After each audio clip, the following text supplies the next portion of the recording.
আমরা page number 86 set number 11-এর আমাদের আরেকটি রাইটিং স্কিল বাকি ছিল, যা হলো একটি dialogue. Write an imaginary dialogue between two friends on an interesting cricket or football match. দুটো বন্ধুর মধ্যে কথোপকথন লিখতে বলা হয়েছে, তা হয় ক্রিকেট, তা না তো ফুটবল ম্যাচ, দুটো সম্পর্কে।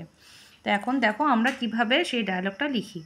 তো আমাদের যে ডায়লগ হলো, দুজন বন্ধুর নাম লেখা হলো, একজনের নাম সুনীল আর একজনের নাম শুভ। দরকার পড়লে তোমরা নাম চেঞ্জ করে ফেলতে পারো।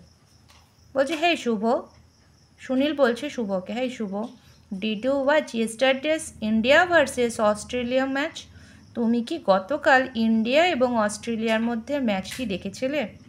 শুভ বলছে, ইয়েস, ইট ওয়াজ অ্যামাজিং। হ্যাঁ, এটা দারুণ ছিল। That final over had me on the edge of my seat. লাস্টের ওভারে তো আমি আমার সিটে থেকে দাঁড়িয়ে পড়েছিলাম। সুনীল বলছে, আই নো, আমি জানি। What a brilliant knock by Virat. Virat কি দারুণ একটা নক দিল লাস্ট ওভারে গিয়ে। His 6 in the last over was unbelievable. বলছে তিনি মানে বিরাট যে এত বড় একটা সুন্দর একটি 6 মারলো, তা অবিশ্বাস্যযোগ্য। তো দেখে শুভ বলছে, অ্যান্ড বুমরাস বোলিং, বুমরা যে বল করেছিল, he really turn the game in our favour.